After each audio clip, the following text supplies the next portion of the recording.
Halo, assalamualaikum sobat-sobat sisi lain Arya Sena. Di channel ini benar-benar menampilkan sisi lain dari gue. Karena gue di sini tidak akan bercerita, tetapi gue hanya akan mendengar ataupun kita berdiskusi dalam topik-topik yang akan kita sajikan.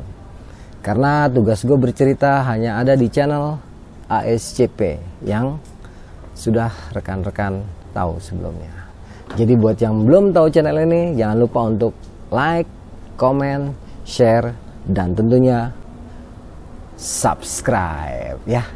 Kalau udah subscribe pasti nggak akan ketinggalan, karena channel ini isinya selalu ada narasumber ya.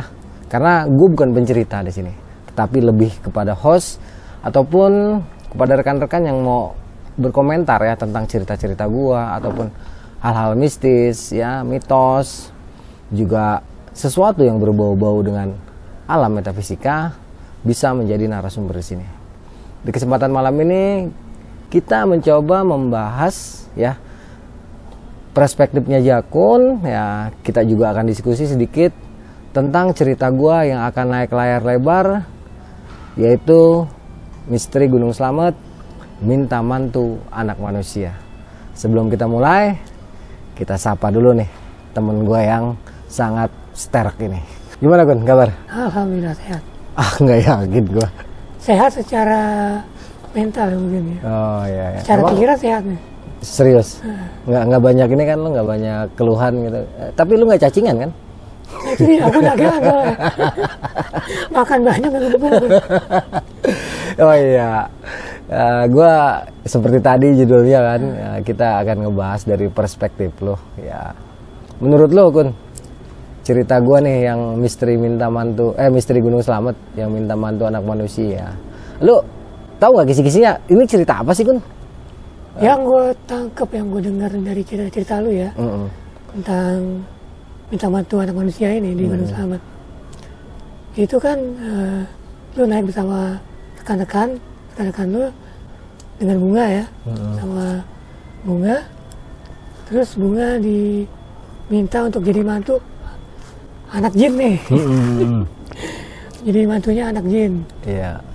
Nah, maksudnya si jin ini yang laki-laki ini ingin menikahi si Bunga gitu kan. Yang gue tangkap sih itu. Terus banyak juga kisah-kisah di stasiun, yang di kereta itu kan keren-keren banget ya, epic banget lah gitu. Menurut lu kejadian ini cukup menggidikan nggak sih? Kalau menggidikan dari baca aja ya, sebelum nonton cerita lu ini, sebelum dengar visual cerita lu, gue baca di ini aja fanpage. Tulisan lo di fanpage itu cukup menegangkan ya, cukup ya, bikin merinding lah gitu. Ini menegangkan dalam tanda kutip atau menegangkan gimana? Ya, tegang-tegang apa gimana? Iya tegang pikiran apa yang pikiran. Oh iya. Jadi bukan tanda kutip yang tegang ya? Ya tegang semuanya. Karena sambil ini. Ya itu sekarang semua berdasarkan perspektif lo aja. Gue cuma nanya, terus gue lihat tanggapan lo gimana gitu ya. Ini kan memang kita udah deal ya sama salah satu PH yang ada di Jakarta. Terus juga skenario cerita udah jadi, treatment cerita juga udah jadi. Bahkan tokoh-tokohnya juga yang jadi gue, yang jadi Bunga, juga beberapa tokoh yang lain juga udah ada gitu kan. Tinggal proses syutingnya aja. Menurut lo layak nggak sih emang ini untuk naik ke layar lebar gitu? Dari perspektif gue ya, ini cerita, ini bukan karena lu temen gue ya. Maksud gue bebas aja ya. Lu sahabat gue apa gimana enggak? Tapi dari sekian banyak cerita horor ya, cerita horor, mau yang fiksi ataupun non fiksi, yang kisah nyata ataupun yang fiksi lah ya. Fiksi ilmiah gitu, fiksi hororiah gitu. Itu cerita ini cukup ngebawa suasana. Bobotnya ada gitu. Bobotnya ada. Mungkin kalau untuk dibuat film segala macam, mungkin pasti ada polesan yang bikin lebih lebih menarik lagi gitu kan. Pasti itu. Tapi dari cerita aslinya pun, dari cerita maksudnya secara garis besarnya aja, cerita yang lu buat di fanpage ataupun yang lu ceritakan di beberapa channel, itu menurut gue itu cerita paling keren, paling epic ya. Dan gue juga karena belum pernah ngalamin hal yang terlalu dahsyat seperti itu gitu, terlalu dahsyat seperti itu, sampai lu pun gak bisa berbuat apa-apa karena gue tahu lu itu ini mohon maaf ya maksudnya, karena gue tahu Bang Arya dulunya pernah belajar gitu. Itu sangat mudah buat Bang Arya itu mengeluarkan orang kesurupan, ya ngobatin ini itu bukan sangat mudah dalam artian gampang kecil itu enggak, tapi Bang Arya bisa. Nah ini kenapa gak bisa? Ini juga aku sebenarnya tanda tanya juga. Iya. Kenapa lu dalam kondisi lu kelelahan kah, atau kondisi lu yang lagi nggak siap atau gimana gitu? Ya kalau gue bilang sih di situ ada setitik ini kok ngerasa bisa lah ya. Kalau gue koreksi diri gue tuh jadi. Nah itu. Yang bisa itu kan sebenarnya cuma Tuhan kan ya, cuma Allah Subhanahu Wa Taala. Nah mungkin karena track record gue selama ini ya mohon maaf gitu, setan ada setan di pohon nangkanya kita kencingin ya nggak, ada setan di batunya kita berakin gitu kan, dalam artian karena apa ya, terlalu banyak kejadian-kejadian yang membuat gue tuh ngerasanya bodo amat. Nah mungkin di situ ada rasa akunya Kun kalau gue lihat.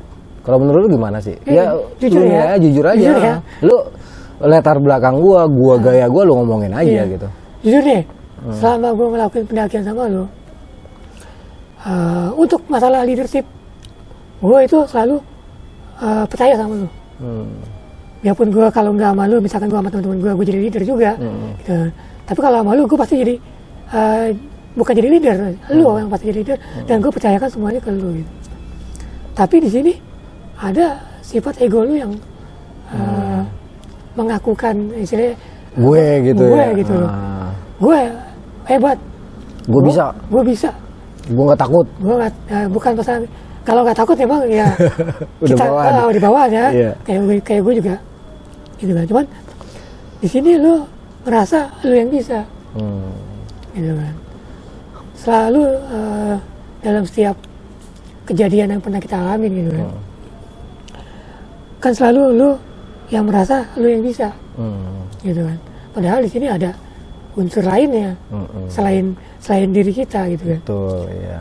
Ya itu Allah sama kita. Betul, ya. Allah sama Rasulnya sama lah ya. Rasulnya.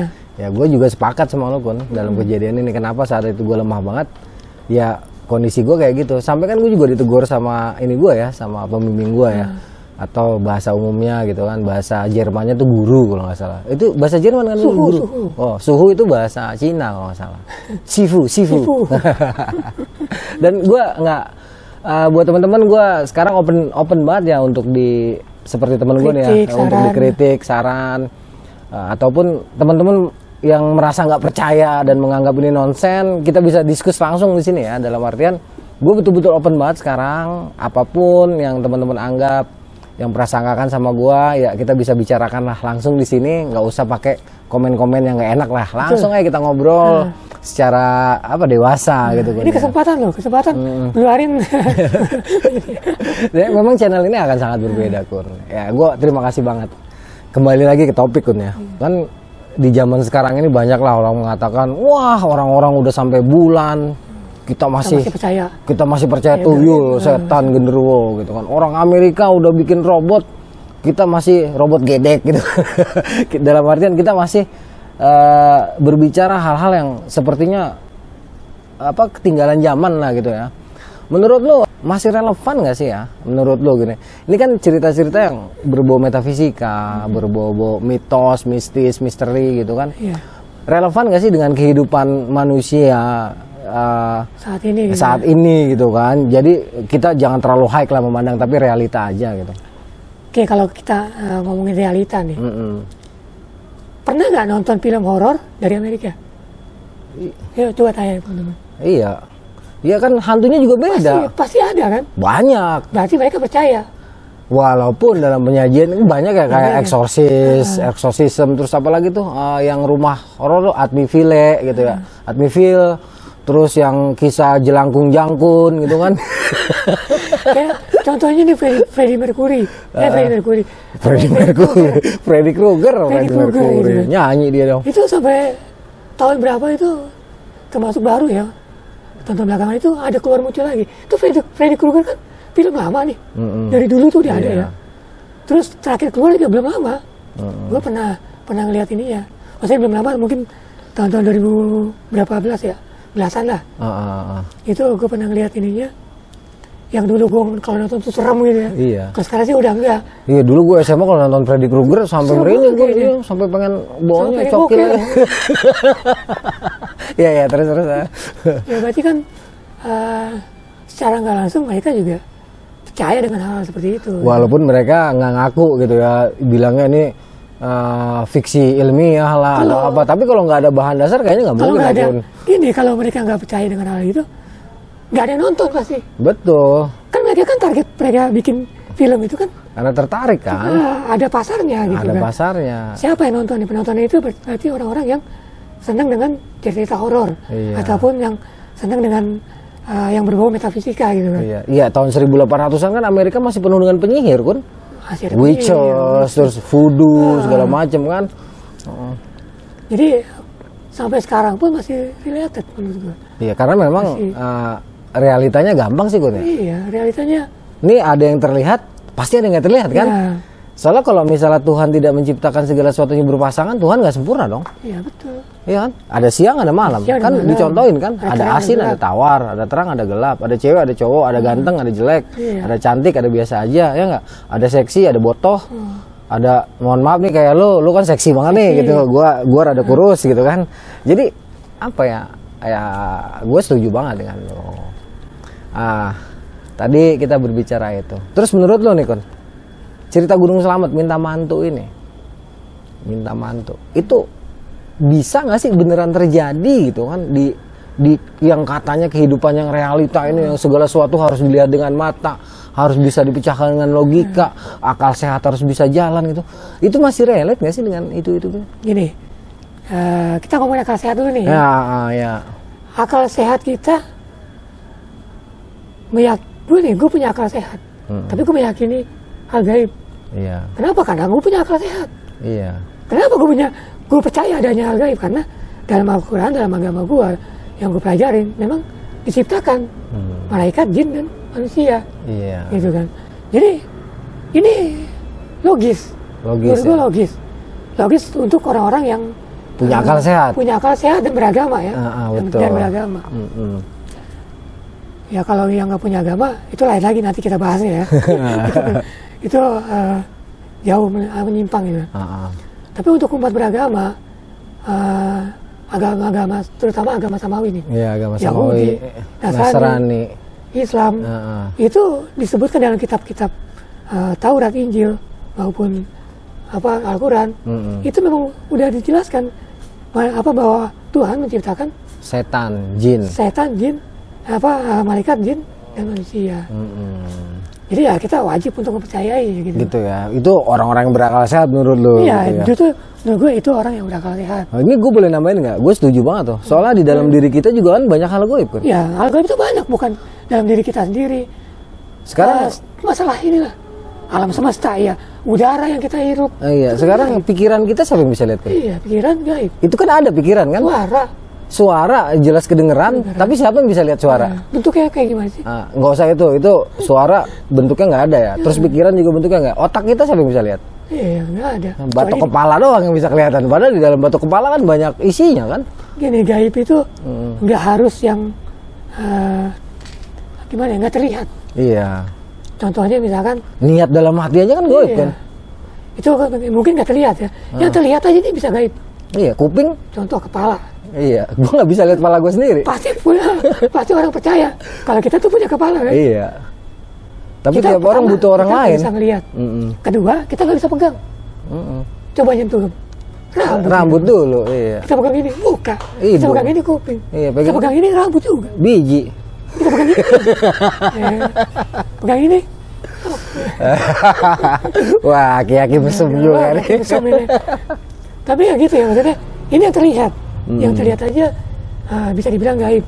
Ada namanya tapi nggak bisa kita sentuh. Nggak bisa kita lihat, padahal jelas terlihat ada gitu ya. Contohnya darah segala macam lah ya. Betul. Betul. Jadi di sini agak terjawab lah. Ini kan sudut pandang lo ya. Kalau gue emang setuju. Dalam artian di sini silakan aja berkomentar, menanggapi dari perspektif masing-masing aja gitu ya. Ada kebebasan banget di sini. Yang penting sopan lah kita berbicaranya. Kalau ngomongnya sambil nunjuk-nunjuk, mungkin nanti misalnya nunjuk ya gue kasih jempol ntar ya kan ya. Kita jadi main suit gitu kan. Ya kita di sini dewasa aja lah. Maksudnya boleh mengkritik.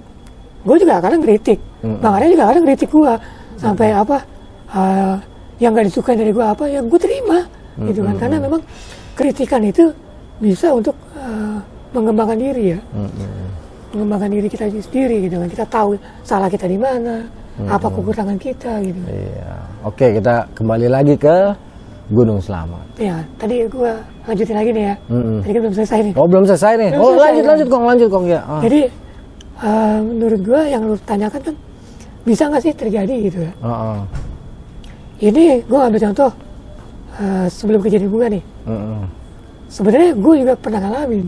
Tapi gua kan nggak sampai kayak bunga ya. Mau diambil gitu mau diambil lah gitu kan. Ya sebenarnya gue juga mau diambil, tapi nggak bisa gitu kan. Karena katanya gue kuat, ya nggak tahu kuatnya karena iman gue yang kuat. Lu mungkin jamu jago minum. Kayaknya gue minum ini. Jamu kuat itu? Bukan, Viagra. Oh Viagra. Bye-bye jantung jebol. Terus? Itu yang gue diikutin dari Gunung Salak. Iya gue tahu itu. Sampai puluhan tahun kan ada di rumah gue gitu kan. Karena dia suka sama gue.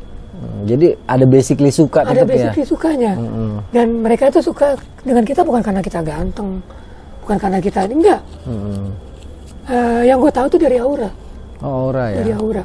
Yang gue tahu itu ya, ini pengetahuan gue ya. Iya silakan bebas. Ini pengetahuan gue dan perspektif gue gitu. Iya. Yang gue tahu itu mereka dari menunjuk kayak kita dari aura, ada aura yang mereka suka gitu. Kayak kalau manusia kan suka sama perempuan, misalkan lihat dari wajahnya gitu kan, cantik misalkan, atau dari bodinya, bohai gitu kan, atau dari hatinya baik gitu kan, atau dari jempolnya, seksi, enggak jempol semua, jari jempol semua, iya, kayak lu ya dari jempol semua,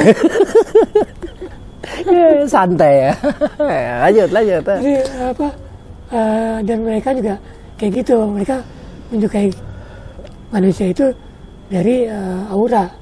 Yang gue tahu, yang gue pahami. Mungkin si bunga ini punya aura yang si jin itu suka gitu kan. Kayak gue misalkan, kenapa gue cuma diikutin satu cewek itu doang gitu kan. Kalau memang gue ganteng nih misalkan gitu, ya otomatis banyak dong yang ngikutin. Iya, jin itu kan kadang-kadang semua. Ini kan karena nggak semua jin itu seleranya sama. Iya. Ya kayak gitu, misalnya selera aura ya, kayak manusia lah. Ya kayak lu doyannya sate, kan? Sate komodo. Sate hidung. Kalau lu kan demen telur badak, kalau gua kan nggak demen telur badak gitu. Badak telur. Ya kali gitu kan. Ya tadi menarik banget ya ulasan dari Bang Jakun ya. Kita balik lagi ke Gunung Slamet. Ya, itu kan ada triggernya Kunnya yang dijadikan inilah ya. Yang banyak orang menjadikan ini sebagai trigger gitu kan, karena bunga ini mengucapkan kata-kata yang mungkin kalau buat kita para pendaki gunung ini hal yang sangat biasa lah ya. Namanya pendaki nikah di gunung itu biasa, pengen prewed di arum jeram itu biasa, ya pengen bulan madu di tengah laut itu biasa, atau gimana. Intinya kita orang-orang yang dekat sama alam nih kayaknya omongan-omongan cuman bilang kayaknya enak meri di gunung, kayaknya nggak ada masalah ya. Tetapi kan ini dijadikan oleh sebagian orang katanya trigger. Itu masuk akal nggak sih? Atau memang cuma sekedar alasan aja dari si makhluk itu untuk membuat bunga ini memang karena tadi ya dia emang sudah suka dengan auranya, atau gimana Kun? Ya kalau menurutku sih perkataan ya, kita dulu kan sering tuh. Enak nih kayaknya nikah di gunung nih, gitu kan.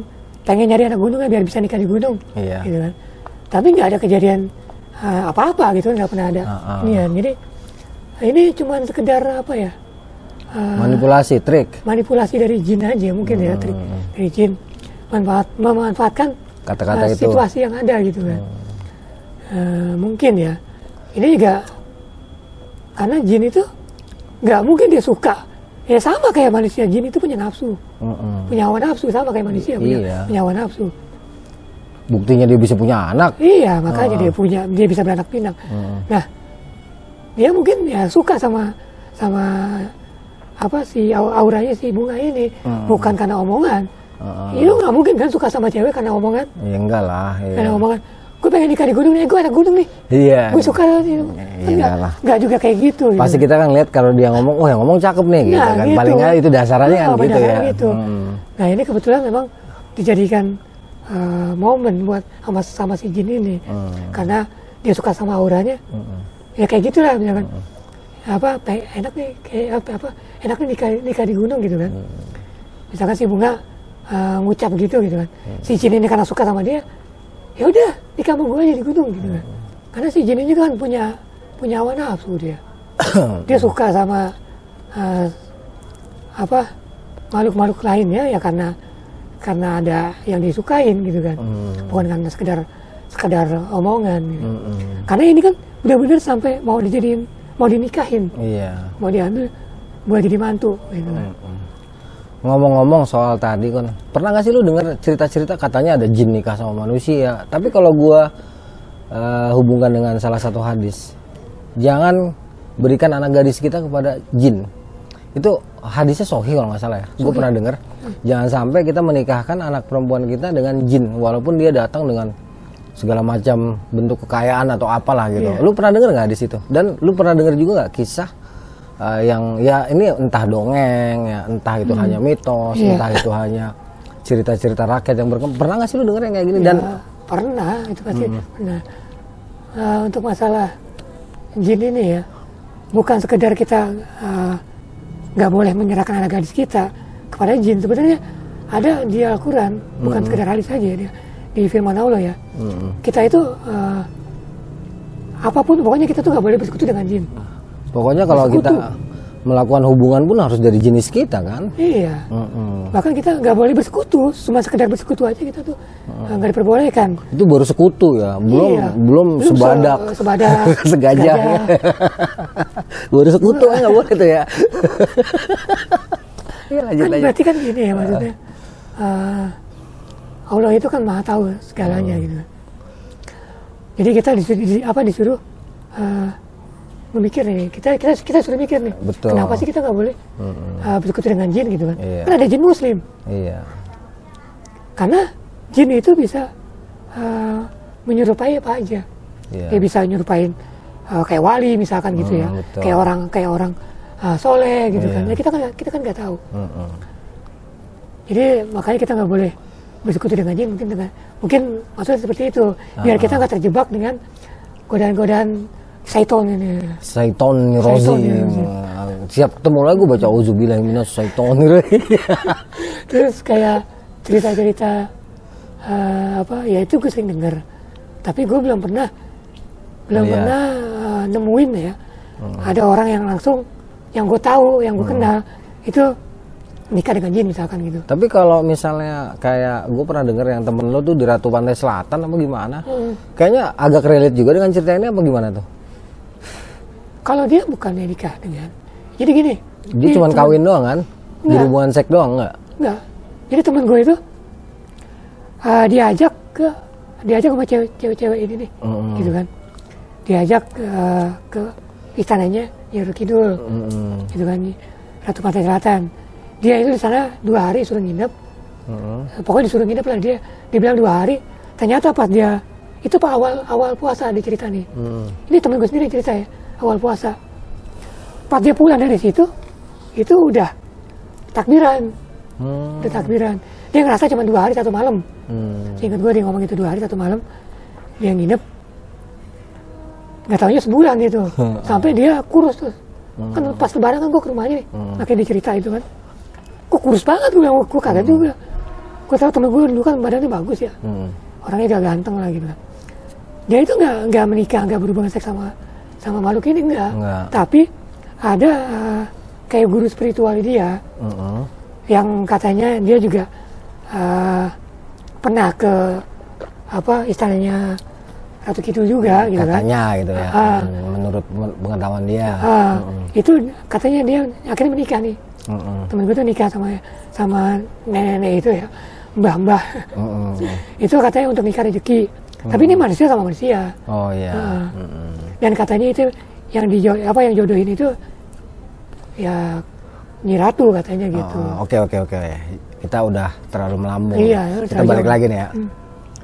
Menurut lo dalam Misteri Minta Mantu ini ya, Misteri Selamat 2002 Minta Mantu anak, bagian mana sih part yang paling epic yang lo pernah dengar atau pernah baca dari cerita? Part mana sih yang bener-bener epic banget, yang menggambarkan situasi ini jadi betul-betul menegangkan gitu?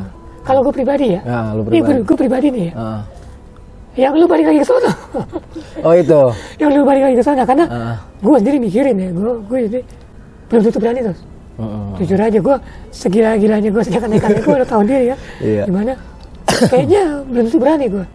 Karena kan lu datang itu bukan niat untuk naik gunung. Bukan. Niatnya memang benar-benar untuk bertemu untuk menyelesaikan. Untuk menyelesaikan urusan gitu kan dengan ini mereka. Gue belum tentu berani. Tapi kalau gue kayak misalkan waktu kejadian sama baby ya, gitu kan. Minggu depannya gue naik lagi sendiri ke sana, ya gue berani karena gue nggak ada hubungan sama itu. Hubungannya pokoknya gue naik gunung gitu kan. Mungkin asumsi lo kenapa gue berani tuh karena gue punya pembimbing atau apa? Menurut asumsi lo, kenapa gue berani akhirnya balik lagi walaupun butuh waktu 3 bulan? Gini ya, lo mau punya pembimbing sebanyak apapun, kalau dari diri lo nggak berani, dari diri lo takut gitu, gak bakal lo berani. Menurut lo gue pemberani apa penakut sih? Yang dari gue tahu ya lo berani. Masa? Ya kan kita udah sering membuktikan terus. Buktinya gue ngeliat curut lari. Tapi dia ada takutnya dia. Takut sama laba-laba. Gampang kalau dia. Lu bawa laba-laba. Lu kejar-kejar. Gue bukan takut, gue geli. Kakinya banyak. Lu kan trauma lu laba-laba. Apa namanya? Masa kecil ya. Fobia ya. Iya, fobia. Tapi sekarang udah gak terlalu sih Kon. Karena gue sekarang refleks langsung gue bunuh. Jadi malah dosa ya. Makanya gue menghindari itu karena gue takut ngebunuh itu gitu. Iya, lu nyimpang lagi.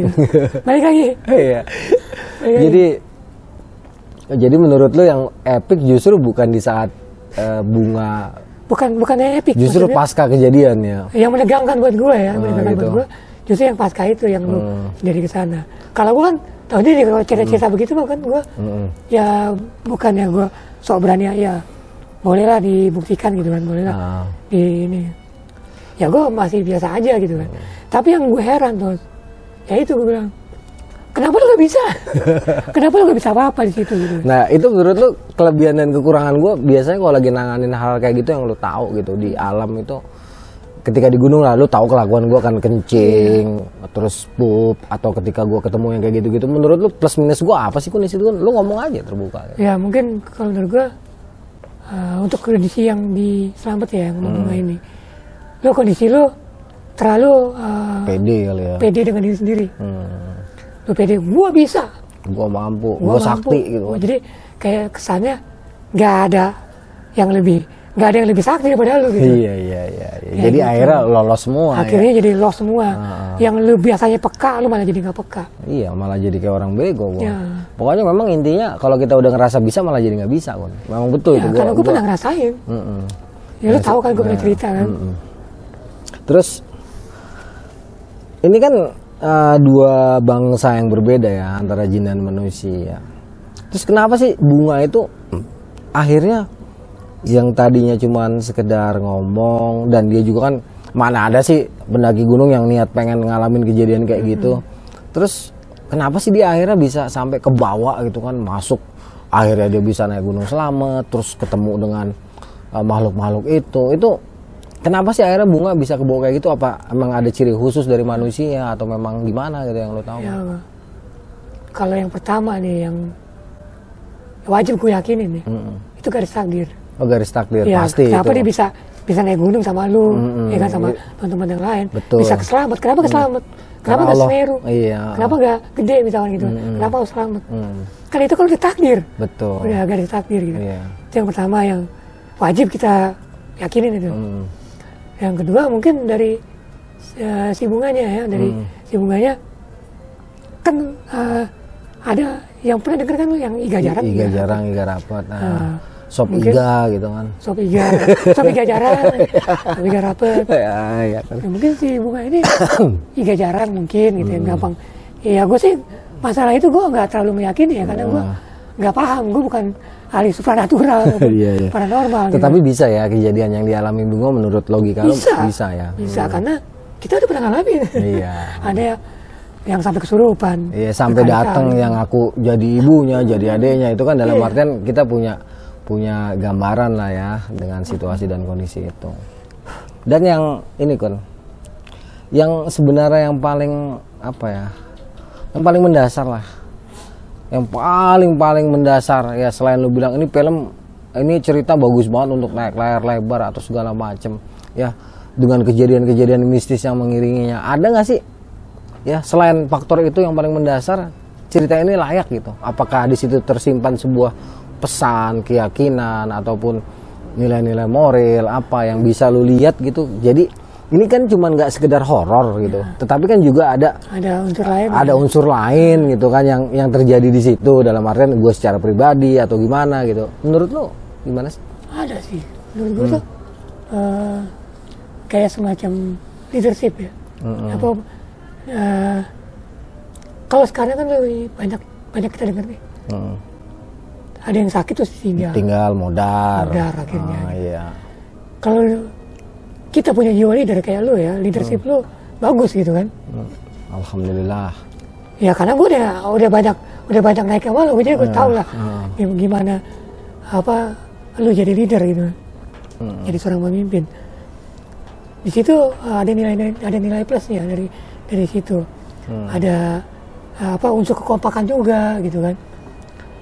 Ya beda lah sama yang sekarang kita dengar gitu. Banyak lah yang kita dengar kayak sekarang ya ditinggalin lah, ini lah gitu. Jadi ada berbagai macam nilai yang tersimpan di situ, bukan hanya sekedar cerita horor. Ada leadershipnya, ada kesetiakawanannya, terus cara juga nanganin situasi dan kondisi yang di luar kendali gitu kan. Jadi memang alhamdulillah ya kalau dinilai seperti itu, karena memang cerita ini betul-betul nggak ada lah Kun. Gue juga misalnya naik Gunung Slamet niat pengen ada yang kesurupan ya, nggak ada lah gitu. Gue juga nggak mau. Cuma karena kita ketemu gitu ya itu udah bonus aja lah udah. Gimana sih? Memang udah garis takdirnya kalau gitu. Iya. Gue harus ngeliat kan ya setiap saat dari puluhan pendakian atau pendakian enggak selalu juga ketemu hal-hal yang begitu gitu. Iya. Terus secara pribadi menurut lo, walaupun mungkin lu udah pernah belum sih naik Slamet kan? Belum. Kayaknya pernah malu ya. Belum kalau Slamet malah kelewat. Kalau Simbing, Sindoro iya, Merapi iya. Kalau Slamet belum ya malah. Arjuno iya, tapi ke Slamet kayaknya belum gitu. Menurut lo gini lah, Gunung Slamet itu menurut lo ya, emang dari berita yang beredar, baik di medsos, baik di pokoknya di dunia internet sekarang ya, karena lagi trendingnya gitu. Menurut lo kayak gimana sih Gunung Slamet itu? Apa beneran angker kah atau memang ada sejarah-sejarah yang secara turun-temurun lu tahu gitu dari pandangan lu sendiri untuk Gunung Slamet itu gimana sih gitu? Yang pernah gue baca juga, pernah gue lihat juga di medsos atau di internet ya, di website. Memang Gunung Slamet ini banyak mitosnya tuh. Banyak mitosnya kayak semacam dibilang tempat singgahnya para dewa lah gitu kan. Terus juga ada ramalan Jayabaya di situ. Yang kalau Slamet, Gunung Slamet meletus, Pulau Jawa itu Pulau Jawa kebelah lagi. Jadi kan dulu kan pertama kebelah kan Krakatau Purba ya. Terus juga katanya Gunung Slamet itu adalah puncak gunung di India, yang dipindahin sama para dewa ke situ sebagai pasak bumi gitu kan. Macam-macam lah. Macam-macam lah. Terus? Tapi dari situ yang menarik itu tentang Gunung Slamet ya. Gunung Slamet itu gunung tertinggi nomor 2 di Pulau Jawa gitu. Itu juga gunung tertinggi di Jawa Tengah. Ya itu aja yang secara secara metafisikanya lu punya pandangan tersendiri ya? Enggak, biasa aja. Bagaimana? Enggak sih. Karena emang lu belum pernah kesana ya? Belum pernah gue kesana. Ya gue lupa ingat soalnya ini udah puluhan tahun ya gue punya pendakian ya. Oke. Kita kan nih pendaki gunung. Terus tiba-tiba kita denger cerita-cerita kayak gini. Ya. Kalau beneran pendaki, itu takut apa enggak sih gitu kan? Ya. Menurut lu kan? Nih, kita ngomong masalah mental. Iya. Lu mental pendaki, apalagi pendaki zaman dulu ya. Itu memang mental itu di tempat sebelum kita mendaki gunung. Karena yang pertama kita dengar itu bukan tentang keindahan gunung, bukan tentang keasikan naik gunung gitu kan, keasikan pas ngecamp, bukan itu kita dengar. Tapi mitos mistisnya. Iya. Hati-hati di gunung ini, di tempat ada sebagian tempat yang begini. Ada siluman ketek. Ada ini raja jinnya di gunung ini, di gunung ini, di gunung ini gitu kan. Jangan pakai baju hijau. Jangan pakai banyak. Jangan telanjang dada gitu kan. Jangan nggak pakai celana. Jangan pakai sempak bolong gitu. Bolongnya di depan apalagi ya. Jadi menurut lo nggak ada ceritanya pendaki itu takut setan? Menurut lo? Ya itu bukan mental pendaki. Iya. Kalau gue bilang itu bukan mental pendaki, itu berarti pendaki ikut-ikutan. Cuman tren aja. Tren doang aja. Trendsetter sekarang ya. Kalau lo seorang pendaki, nggak ada urusan sama setan. Karena kita naik gunung bukan mau nyari setan. Kita naik gunung bukan mau ngeliat setan. Iya. Mungkin ada perbedaan ini kali Kun ya. Kalau di era kita dulu kan tadi kayak lu bilang ya.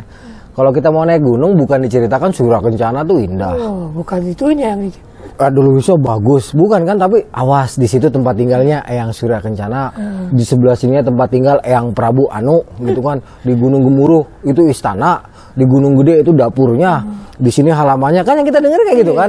Di Lawang Saketeng itu teh pintu gerbangnya, dapuranya, gitu kan? Di Buntut Lutung itu tempat main macannya, gitu kan? Nah itu kan mungkin kalau sekarang kan enggak Kun, mana kalau diceritain kayak gitu mana ada? Juga. Apa ngaruh juga gitu ya? Jadi anak-anak sekarang kadang-kadang suka pada gimana gitu kalau denger-denger kayak gini gitu. Jadi gini ya kondisi sekarang ini kan udah beda gunung ya. Pertama dulu tuh ke gunung itu kan juga nggak komersil, karena masih jarang pendakian, masih sepi pendakian. Masih malas orang ngurusin gunung masih malas gitu kan. Sekarang ini rame. Iya, jadi mata pencarian coy. Gue gak pernah ngeliat setan di gunung, ya orang di gunung rame. Iya sekarang di Surken aja bisa 400 orang.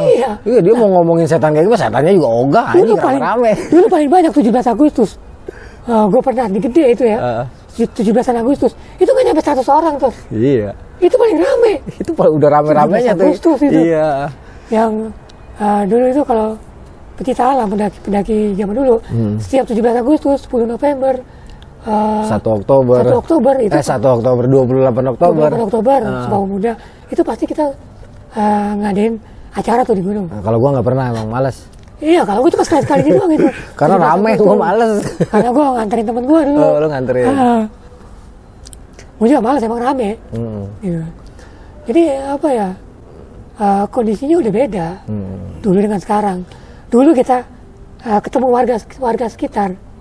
Warga sekitar yang diomongin kan, hati-hati di sini. Iya, hati-hati. Ini rumah gede. Jangan istirahat di sini ya. Itu tempat penginapan mayat. Iya.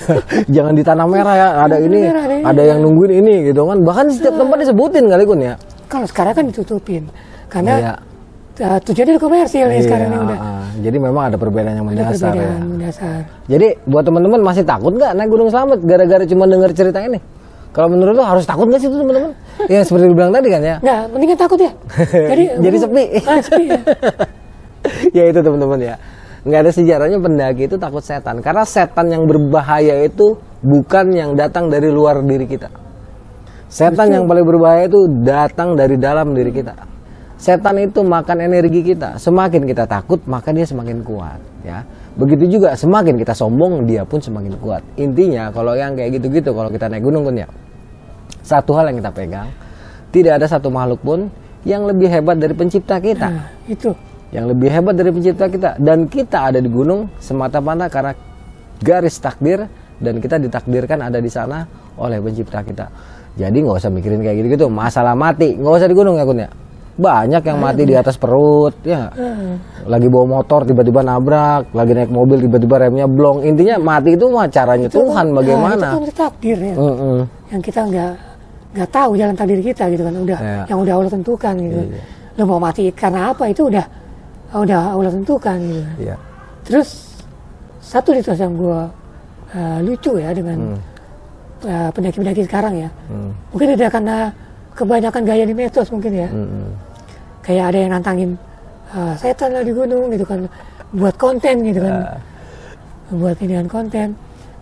Gue lucunya gini, ini orang dengan gaya, dengan sombong ya, yang merasa dirinya hebat, nantangin setan gitu kan, nantangin setan. Ya dulu gue begitu gitu kan, tapi sekarang gue sekarang lihatnya lucu, lucu gini. Lu sombong, itu udah sifat setan. Lu dengan sombongnya, lu nantangin setan, lu udah setan ngapain gue godain setan. Sesama setan dilarang saling mengganggu. Jeruk makan jeruk nih, gitu kan. Ya nggak bakalan lu diriin. Gua berani, gua ke kuburan tengah malam sendirian. Gua ngacak, misalkan gua nantangin setan segala macam gitu di kuburan. Mainan muda dulu. Iya, gua berani. Jujur ya, karena udah sama setan, udah membaur gua. Jadi nggak perlu lah itu. Buat gua itu mainan gua masih kanak-kanak gitu. Iya.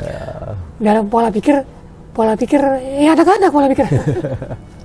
Bukan pola pikir dewasa. Gitu. Oke, ini poin terakhir. Andai dengan izin Allah, film ini booming, terkenal. Terus Gunung Slamet ini misalnya jadi punya sisi negatif dalam arti tanda kutip, jadi kesannya horor. Menurut lo, pesan-pesan lo buat teman-teman yang memang hobi naik gunung dan betul-betul anak gunung, andai film ini jadi booming, ya, terus Gunung Slamet itu terkesan jadi angker, menurut lo apa sih yang tetap lo lakukan? Tetap naik gunung, apa jadi nggak berani naik Gunung Slamet gitu? Gini, kalau yang tadi kita ngomong masalah mental lagi ya. Kalau mental pendaki ya nggak ada urusan. Bodo amat gitu kan. Ada cerita jin, belis. Karena bukan cerita di Gunung Slamet aja yang dahsyat. Banyak lo pasti dengar cerita dari ya Gunung Gede, Gunung Salak, apalagi Salak nih yang udah sering banget dibahas. Jadi nggak ada. Kalau emang pendaki gunung, kita kan mendaki kan buat tujuannya apa sih? Iya, jadi nggak ada alasan buat takut untuk mendaki Gunung Slamet lah, intinya kayak gitu ya. Tetap walaupun cerita selamat serem kayak gimana, kalau kita emang jiwa pendaki nggak ada urusan dengan cerita. Ya, iya. Karena setiap orang kan punya pengalaman dan kisah yang berbeda kan. Ya kayak lo sama gue deh dalam satu perjalanan, ya dalam satu waktu perjalanan di jalur yang sama, di gunung yang sama. Apa yang lo lihat aja kan, kadang gue nggak lihat gitu kan. Apa yang gue lihat lo juga nggak lihat kan. Dalam artian rasanya kan nggak pernah sama gitu. Boleh jadi serupa, tapi kan inti dari rasa kan tetap nggak sama kan. Betul. Kalau gitu ada nggak pesan-pesan nih Kon yang lo mau sampaikan jika film ini udah tayang dan mudah-mudahan berhasil box office lah di Indonesia gitu. Amin. Ya menurut gua emang kalau emang kita hobi mendaki ya, hobi mendaki gunung, itu nggak ada urusan sama setan. Urusan lah gitu kan sama gituan. Karena apa ya? Ini kan nggak setiap orang itu ngalamin hal yang sama. Nggak setiap orang bisa ngelihat. Ini ada gimana ya? Gue aja kalau nggak sama Bang Arya ya, kalau gue sama teman-teman gue yang lain gitu kan. Wah gimana pun gue juga jarang ngelihat tuh. Gue jarang ngalamin hal. Iya lu tahu lah. Tapi kalau sama Bang Arya kayak magnet gitu ya? Kayak magnet, bener kayak magnet. Ya apa? Mungkin gini sih kalau gue yang gue tahu nih ya, bang makhluk itu gue pernah denger nih, makhluk gaib itu, dia itu kepo juga tuh. Wah dia bisa ngeliat kita nih gitu kan? Ya orang kok kayak bisa ngeliat gue nih gitu kan? Sekalian ya kita ya orang bisa ngeliat kita nih gitu. Komunikasi gitu kan, pasti kan ada kayak gitu. Iya ada yang kepo juga. Gitu kan. Ya kayak manusia aja. Terus setan tuh, terus ada putih-putih tuh, ya kan gitu kan? Kita cari kan, konten-konten kalau sekarang kan gitu kan. Ya nggak jauh beda lah karena sifat manusia dengan jin ini hampir sama. Iyalah. Hampir sama, cuman bedanya manusia diberikan akal sehat, diberikan akal pikiran. Kita bisa jadi malaikat, bisa jadi setan. Ya tergantung diri kita sendiri. Betul. Ada tambahannya kan sebelum ditutup. Ya masih berhubung dengan peristiwa bunga, terus film, ataupun kritik saran buat gue deh gitu kan dalam menjalankan konten kehidupan ataupun apalah gitu silakan. Enggak sih ya kalau kritikan buat lu sekarang ini saat ini itu udah gimana ya, gue ngelihat lu sekarang itu udah beda banget tuh. Ya udah dulu lu mengaku apa istilahnya, gue lo gitu, berangasan gue lo gitu. Gue yang bisa, sekarang tuh udah jauh. Udah. Tapi ini pure ngomong dari hati ya. Ya karena gue ngelihat langsung gitu. Iya. Karena gue ngalamin langsung dan kan gue pernah tinggal sama lu lama gitu kan. Jadi gue tau lah ini. Oke, kawan-kawan, itu tadi ya kita ngobrol santai sama Jakun seputar Gunung Slamet, juga hal-hal lain yang masih berhubungan, tentunya masih relate dengan topik kita. Tentunya kita ini sebagai pendaki gunung, orang-orang yang hobi main di alam bebas, itu satu hal yang harus gue garis merah lagi ya sama lo orang. Nggak ada ceritanya pendaki itu takut sama setan. Karena setan yang berbahaya itu tidak datang dari luar diri kita. Setan yang ada di luar diri kita itu hanya bisa membisikkan, hanya bisa menggoda, mengarahkan. Tetapi yang mencelakakan diri kita adalah kita sendiri karena kita ngikutin bisikan itu. Ya, dimanapun Anda berada, mendaki dimanapun Anda, tidak ada urusan sama setan. Karena celaka, ya hidup, ya sehat, mati dan lain-lain itu semua sudah diatur sama Tuhan. Seserem-seremnya tempat, tidak ada tempat yang paling serem selain hati yang dipenuhi oleh kesombongan, juga keangkuhan, merasa diri paling benar, paling hebat, paling jago. Itulah tempat yang paling angker dunia. Karena kalau hati udah seperti itu, ya setan-setan dalam pikiran yang nanti terlontar dari ucapan, juga tulisan tangan, itu sudah tidak bisa terbendung lagi. Gimana Kun? Setuju nggak Kun? Setuju. Oke, kita sudahi dulu malam ini. Gua Aresena dari sisi lain. Dan gue Jakun. Kita pamit dulu. Wassalamualaikum warahmatullahi wabarakatuh. Mantap.